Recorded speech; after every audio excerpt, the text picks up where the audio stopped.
ametoa msamaha kwenye taasisi za kidini ambazo na zenyewe kulikuwa na msukosuko hapa na pale. Mheshimiwa Waziri wa mambo ya ndani, natambua huko hapa. Baada ya hapa, fuatilia utaratibu mzuri, fanya utaratibu mzuri, ziandikie upya taasisi za kidini, miko yao, masharti yao ya uandikishaji yanafikia wapi, na vile ambazo zilikuwa na shida wape uangalizi wa miezi 6.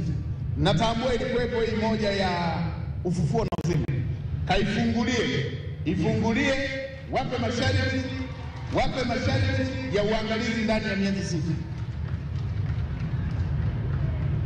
Ziandikie taasisi za kidini zote kuzikumbusha miko na mipaka ya ufanyaji kazi sawasawa na sheria na katiba ya nchi yetu na masharti ya taasisi na masharti ya usajili waliopewa.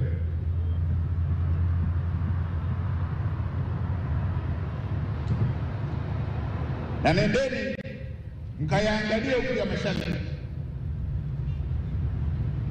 Akikosea mmoja, utaratibu wa kufunga kote una madhara kwa wananchi wetu, kwa sababu ibada ni ushirika kati ya binadamu na Mungu, sio na askofu wake wala shehe wake. Ni ibada, ni mahusiano kati ya mwanadamu na Mungu wake.